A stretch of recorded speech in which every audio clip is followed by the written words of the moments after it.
Aí deixa eu te perguntar, você é uma pessoa que gosta de organização, que gosta das coisas previsíveis, que esteja no seu controle, de segurança, vamos dizer assim. E aí você tá com uma pessoa que é totalmente imprevisível, que não faz um planejamento, que tende a ser desorganizado, esquecido.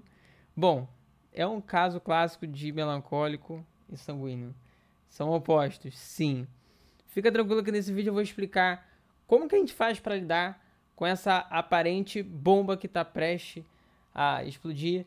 E já adianto que sim, tem uma vantagem em ser e ter temperamentos opostos. Eu sou Marcos Vinícius, sejam bem-vindos ao meu canal e vamos pro vídeo. Eu começo com a seguinte pergunta: da onde vem essa atração ali pelos dois? Porque são dois opostos. É interessante. O melancólico, que gosta de organização, de previsibilidade, tende a ser um pouco introvertido e tal. Ele vê o sanguíneo e fala, pô, o cara é leve. O cara, pô, leva a vida, tipo, ele me traz uma leveza e tal, me bota pra cima, me faz rir. Pô, conversa com a galera, não tem dificuldade e tal. E por outro lado, o sanguíneo olha pro melancólico e vê, pô, esse cara é organizado, ele me escuta com profundidade, pô, ele se importa comigo, ele cuida, pô, ele pensa nos detalhes e tal. Interessante, não tem como. Não tem como. Só que, aí vem os poréns. O melancólico, que, no geral, ele sente que tá se doando demais. Por quê? Porque ele é profundo com tudo que ele se relaciona, com tudo que ele lida, né? Ele gosta de constância, de organização, constância na vida também sentimental ali, profundidade.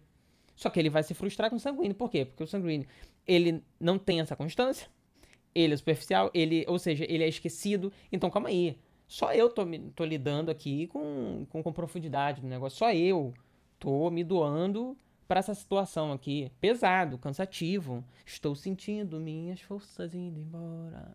Entendeu? Bota a música, volta exatamente nessa parte de novo. Aí, e fica rebobinando essa parte. Complicado, porque o melancólico sente. Ele tem essa facilidade para ficar mais sentido com as coisas, porque tudo que ele se envolve, ele é profundo. Então, ele é afetado muito mais. E o sanguíneo, por sua vez, que é entusiasmado, é leve, é pra frente e tal, ele gosta de levar as coisas assim sem estar planejando e tal. Quando vem essas cobranças, ele se sente sufocado, aprisionado. Pô, pelo amor de Deus, fazendo esse drama aí, porque também teve a música pro melancólico, mas se eu fosse colocar uma música pro sanguíneo, deixa a vida me levar, da leva eu. E amanhã eu não vou planejar, dana-se também. É assim, sanguíneo, essa é a pegada dele. Ou seja, pronto, começou o BO, tá instaurado o BO aí. Porque exatamente o que o sanguíneo quer, ou seja, o jeito que o sanguíneo quer levar, ou seja, sem organizar, sem planejar, e vamos e tudo, é exatamente o oposto, porque o melancólico ele precisa dessas coisas que o sanguíneo não tem para oferecer, vamos dizer assim. Ou seja, o lado negativo do sanguíneo é o lado positivo do melancólico. E o lado negativo do melancólico é o lado positivo do sanguíneo. Bom, mas aí eu vejo que vem a parte boa do negócio. Mas como assim vem a parte boa? Porque até então as frases típicas é: pô, você é muito frio, você. Pô, não é nem superficial, que superficial seria até um termo técnico. Então, na discussão é tipo, pô, tu é frio, tu não se importa com as coisas. E o outro fala, cara, pelo amor de Deus, você se importa demais, você faz drama com tudo, você leva tudo lá. Não dá, pelo amor de Deus. Então, você me cobra muito, você tá sufocando, né? Fica uma coisa de tipo, não dá pra confiar no outro, porque o cara esquece também toda hora. Não dá. Como é que eu vou confiar? Tu esquece toda hora. Você falou um negócio, você esquece. Se eu fosse você, nem você confiava em você mesmo. Olha como é que a situação fica. E o outro fica, tá bom, mas pra você tudo é drama. Era só aquilo. Mas a questão é que pro melancólico, na maioria das vezes, não é só isso. Uma situação é simplesmente tudo. E sim, pro sanguíneo, às vezes, uma situação é simplesmente só isso. E aí fica complicado, porque isso tá até nas outras relações pra quem vê o sanguíneo assim, cara, esse cara aí, pô, não tá ligando muito pra gente não. Ou então, também pra quem vê, tá na relação com o melancólico, tipo, pô, também se importa demais, também levou para um lado aí que eu nem sei de onde que ele criou essa ideia. E aí, como é que a gente resolve esse BO? Talvez você fale muito simples. Coloca a gente no ringue que eu vou encher a cara dele de pancada. Bom, vamos lá. Pro melancólico, primeira coisa, se você começar a se comunicar de uma maneira, ou seja, sem trazer muita cobrança, diminua a cobrança. Coloca assim, eu preciso disso aqui, eu estou sentindo isso. É diferente de você chegar e você tá fazendo isso, você fez aquilo, entende? Você ir por esse caminho vai ser bem melhor, vai ser mais leve também.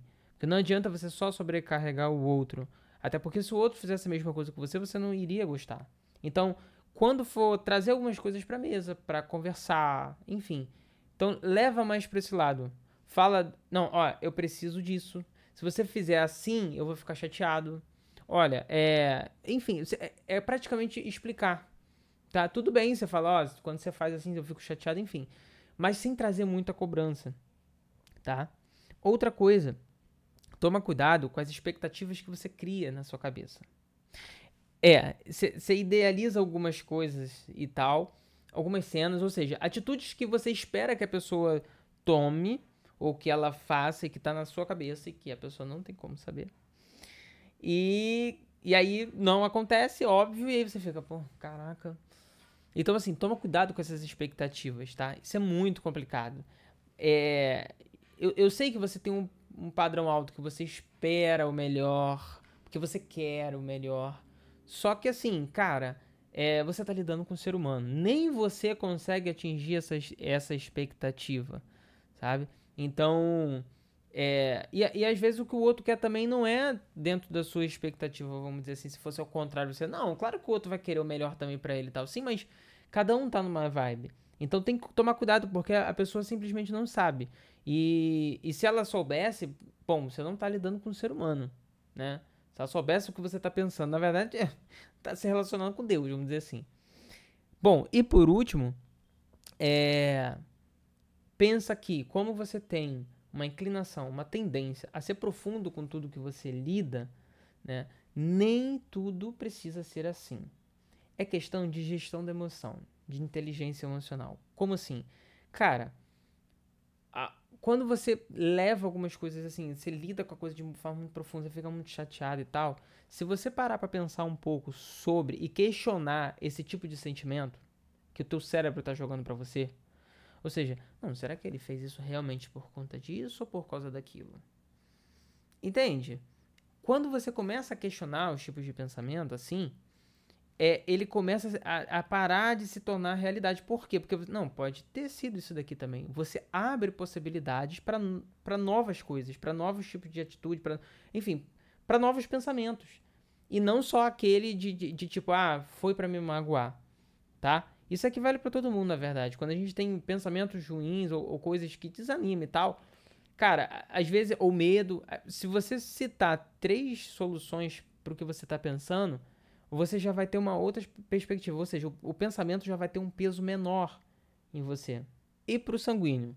Bom, aprenda a ficar mais, a ouvir mais e não fugir desses momentos que sempre precisa da parte emocional, de conversar, de momentos de tensão. A tendência do sanguíneo é um pouco fugir, sabe? Ele quer a leveza.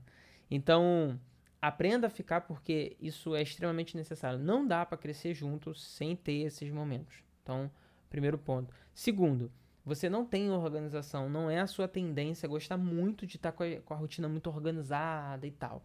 Dependendo da idade de quem está me assistindo, com a maturidade de vida, você até se identifica assim com o sanguíneo, mas você fala, pô, eu não sou tão desorganizado assim. Sim, isso faz parte. Mas a inclinação para ser superficial em algumas coisas pode ter. E organizar alguma. Eu tenho certeza que você pode ser uma pessoa um pouco mais organizada pela maturidade, beleza. Eu também sou uma pessoa hoje bem mais organizada do que antes, pela maturidade do autoconhecimento, né? Mas tem sempre áreas que a gente tem que ficar atento, porque a gente tende a ser superficial e desorganiza. Ou seja, a organização é em forma de hábito, vamos dizer assim. A gente precisa criar hábitos. É ele que nos ajuda a melhorar em todos os sentidos. Então, criar isso vai ser bom pra você, porque você necessita disso, e o outro também é o feeling dele, é a organização, é organizar. Então, assim, controle é a linguagem dele. Então, se você fizer isso, vai ser não só bom para você, mas também para o melancólico. Bom, gestos de constância, que é exatamente aquilo que eu estou falando, de criar hábito, ou seja, ter constâncias em algumas atitudes, isso para o melancólico é excelente, tá? Vai ser bom, é aquilo que eu estou falando, é bom também para você, é bom para outro. Então, percebe que é importante, igual eu falei no vídeo anterior, do outros temperamentos que são opostos, que é o melancólico, que é o fleumático e o colérico. Cara, você tem a oportunidade de ouro de aprender com o outro, porque o outro tem como qualidade a sua dificuldade. Então, se você tem dificuldade com organização, de ser profundo em algumas coisas, até estudo também, estuda, mas, sabe, não é com aquela profundidade. Então, cara, o melancólico tem isso. Você aprender isso com ele, contar com a ajuda dele, nossa, excelente. E o melancólico também. O sanguíneo tem a leveza que você não tem. Tem aquele lado de ser extrovertido, de se comunicar e tal, que você não tem muito. Então, cara, a melhor coisa que tem é você ter uma referência do seu lado. Só basta estar disposto a aprender. Aí entra aquela questão do ego, do orgulho, enfim. Bom, eu tô numa vibe que pra mim, o que importa é meu crescimento. Então, cara, às vezes eu tô falando agora até na vida, não na vida conjugal, mas assim, nas relações sociais, cara, às vezes pessoas que tu não gosta muito, mas, cara, eu tenho muito pra aprender com aquela pessoa. Então, eu não quero nem saber se eu gosto ou não gosto. Eu não tô nem aí pro emocional ficar de bobeirinha. Eu quero aprender. Querendo ou não, na minha opinião, é tipo você pensar em você. Porque quando você fica pensando no que a outra pessoa faz, você também tá pensando na outra pessoa. Eu não quero saber da outra pessoa, eu quero saber de mim. Então, se essa pessoa tem um jeito ruim, chato, complicado... E olha que eu normalmente eu me dou bem com a maioria das pessoas. Mas tem sempre umas pessoas que é muito complicado de lidar. Mas, cara, eu aprendo tanto que eu não quero arrumar problema. E eu também quero aprender bastante. E eu não vou ficar de bobeirinha, de mediocridade, enfim. Então, é deixar o ego de lado, cara. A gente sempre tem o que aprender com o outro. E, pra fechar, se você gostaria de saber, de fato, o seu temperamento, descobrir o seu temperamento, do seu cônjuge, do seu filho também, eu vou deixar aqui na descrição do vídeo um teste de temperamento pra você fazer. Lembrando que pra criança tem que ser de 7 anos em diante, 6, 7 anos em diante. Porque menos que isso ainda tá muito imaturo, então não vale muito teste. Tá? Vou deixar aqui, é gratuito, não tem essa coisa de você só receber o resultado depois de pagar, ou então um e-mail. Não, assim que você terminar o teste, já vai receber seu resultado, tá? No final, tem meu número. Se você gostaria de marcar uma consultoria, onde eu faço uma mentoria com 4 encontros, tá? E falando sobre 4 pilares: temperamentos, temperamento do casal e do filho; setênios, que são ciclos de 7 anos também do casal e do filho, porque nesses setênios a gente entende as fases de amadurecimento, ou seja, e principalmente também da criança, o que cada fase precisa. Ou seja, eu estou falando de educação também. Falo sobre as 5 linguagens do amor, que no caso é voltado para o casal, tá? Para alinhar mais ainda e melhorar a comunicação. E fecho com a gestão do tempo, porque as pessoas pensam que está fazendo uma boa gestão, mas na verdade é o tempo que está controlando ela, e aí vive cansada e sugada, e aí procrastina, enfim. Identificar possíveis erros e autossabotagem na gestão do tempo é excelente, e com a gestão do tempo a gente fecha para criar uma rotina de acordo com a sua realidade de vida e correria e por aí vai. Não deixa de curtir o vídeo, se inscreva aqui no canal, vai me ajudar bastante. Se você gostou, deixa aqui nos comentários sua opinião. Envia para alguém também que precisa disso, sei que vai ajudar bastante. E até o próximo vídeo.